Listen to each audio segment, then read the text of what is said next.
அன்பானவர்களே, அன்பு வணக்கங்கள். உங்கள் உள் இருக்கின்ற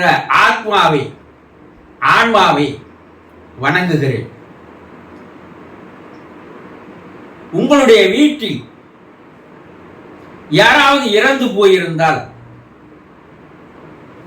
அந்த இறந்தவர்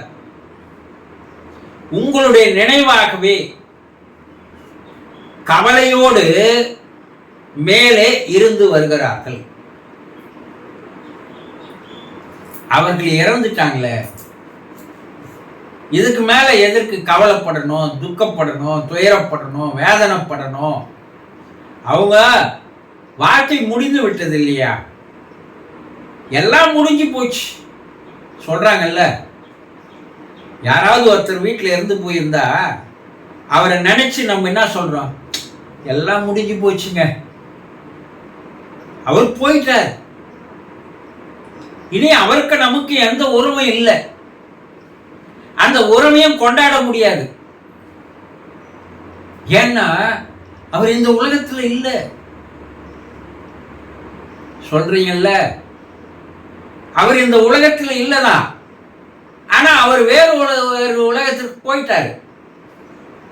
அவர் வேறு ஒரு உலகத்திற்கு போயிருந்தாலும் கூட அவருடைய நினைப்பு, எண்ணம், சிந்தனை எல்லாம் எங்கதாங்குது?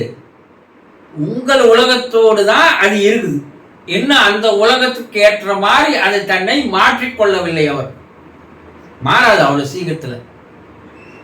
அந்த உலகத்துக்கு ஏற்ற ஒரு வாழ்க்கையை மாற்றிக்கொள்வதற்கு காலங்கள் நிறைய ஆகும். ஏன்னா இங்க என்ன மனநிலையோடு இருந்தாரோ, எந்த மனத்தோடு இங்க வாழ்ந்தாரோ, அந்த மனநிலையோடு அந்த மனத்தோடு தான் அவர் அங்க இருக்கிறார். அதனால இங்க இருந்த மனம் அங்க போனது மாறிடுமா? மாறாது. அப்படி மாறாது இருப்பதினால் அவர் உங்களை இங்கு இருந்த போது எப்படியெல்லாம் உங்களோடு பழகினாரோ, எப்படியெல்லாம் உங்களோடு பேசினாரோ, எப்படியெல்லாம் உங்கள் மீது அன்பு செலுத்தினாரோ, எப்படியெல்லாம் உங்களை அக்கறையோடு ஆதரித்தாரோ, எப்படியெல்லாம் பாதுகாத்தாரோ, எப்படியெல்லாம் பாசம் காட்டினாரோ, அது தாயா இருக்கலாம், தந்தையா இருக்கலாம், கணவனா இருக்கலாம், மனைவியா இருக்கலாம், யாரோ ஒருத்தர். அந்த உறவு எப்படி இங்கே தொடர்ந்து இருந்து வந்ததோ அதே போலதான் இப்ப அங்க இருக்கிறார். என்ன, அவரை நீங்க நேரில் பார்க்க முடியாது, ஆனா அவர் உங்களை பார்க்க முடியும். அவங்க பார்க்கறாங்க, உங்களுடைய நடவடிக்கைகளை கவனிக்கிறாங்க.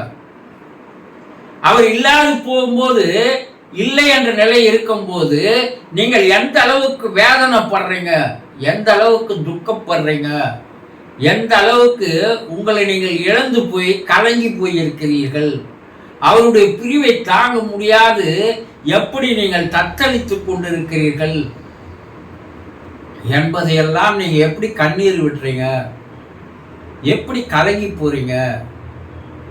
அவர் இல்லையே என்பதை நினைத்து நினைத்து உங்களுடைய மனம் எந்த அளவிற்கு ஒரு பாதிப்போடு இருக்கிறதோ இதையெல்லாம் அவர் அங்கிருந்து பார்க்கிறார். அதனால அவருக்கு உங்கள் மீது அதிகமான கவலை ஏற்படுகிறது. நம்ம இல்லாத இவங்க எப்படி வாழ்வாங்க, நம்ம இல்லாத எப்படி இவங்களே மேனேஜ் பண்ணுவாங்க, நம்ம தானே எல்லாவும் இருந்தோம், இப்ப நம்ம இல்லையே, அவர்கள் ஆதரவு இல்லாத ஒரு நிலையில் இருக்கிறாங்களே, யார் அவங்களை அரவணைப்பாங்க? இப்படி நீங்கள் எந்த அளவுக்கு பாதிக்கப்படுகிறீர்கள் என்பதை அவர் பார்த்து பார்த்து உங்கள் மீது கவலையோடு, மிகப்பெரிய கவலையோடு அவர் அங்கே இருந்து வருகிறார் என்பது உண்மை. இப்ப அவர் ஏதோ போயிட்டாரு, நம்மளெல்லாம் மறந்துட்டாருன்னு நீங்க நினைச்சீங்கன்னா அது முற்றிலும் தவறு. உங்கள் நினைவாகவே அவர்கள் உங்களை நினைத்து நினைத்து கவலைப்பட்டு கொண்டிருக்கிறார்கள். எவ்வளவு நாளைக்கு நீங்கள் எந்த அளவிற்கு அவர் மீது ஒரு வேதனையோடு, ஒரு பிரிவினுடைய துயரத்தோடு இருக்கிறீர்களோ அதே அளவு அவர்களும் இருப்பாங்க. சரிங்க, நாங்கள் ஒரு 3 மாதம் அப்புறம் அவரை மறந்துட்டோம், 6 மாதம் சுத்தமாகவே அவரை மறந்துட்டோம். இனிமேல் அதை பற்றி துக்கப்பட்டு துயரப்பட்டு ஆக போவதில்லை, கண்ணீர் விட போகிறதுனால எதுவும் இல்லை. அதனால நாங்கள் எங்களை நாங்களே தேத்திக்கணும், அதை அனுபவிச்சு தான் ஆகணும், அவர் பிரிவை ஏற்றுக்கு தான் ஆகணுன்ற நிலைக்கு நான் வந்துட்டோம் அப்படின்னாலும் அவர்கள் உங்களை போல உடனடியாக மனதை மாற்றிக்கொள்ள மாட்டார்கள். ஏன்னா நீங்க இந்த உலக வாழ்க்கைக்கு மறுபடியும் அடிமையாயிடுறீங்க. உங்களால துண்ணாத இருக்க முடியாது, தூங்காத இருக்க முடியாது, குடிக்காத இருக்க முடியாது, சில இன்பங்களை அனுபவிக்காம இருக்க முடியாது. அவர் இறந்துட்டாரு, நான் இனிமேல் சாப்பிடவே மாட்டேன்னு சொல்லுவீங்களா? அவர் இறந்துட்டாரு, நான் இனிமேல் தூங்கவே மாட்டேன்னு சொல்லுவீங்களா? அவர் இறந்துட்டாரு, நான் இனிமேல் அலங்காரமே பண்ணிக்க மாட்டேன்னு சொல்லுவீங்களா? அவர் இறந்துட்டாரு, நான் வெளியே போக மாட்டேன்னு சொல்லுவீங்களா?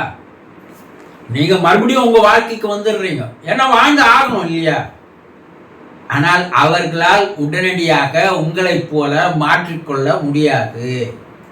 அதுதான் உங்களுக்கும் அவருக்கும் இருக்கின்ற ஒரு வித்தியாசம். அது உண்மையான பாசம், உண்மையான அன்பு, உண்மையான நேசம், உண்மையான அரவணைப்பு.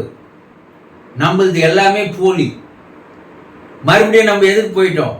சாப்பாட்டுக்கு போயிட்டோம், தூங்கத்துக்கு போயிட்டோம், திரிய இந்த வாழ்க்கைக்கு நம்ம வந்துட்டோம். ஆனால் அவர்கள் அப்படி அல்ல. அவர்கள் ஆன்மா சாந்தி அடைகின்ற வரை உங்கள் மீது தொடர்ந்து அவர்களுக்கு அக்கறை இருக்கும்.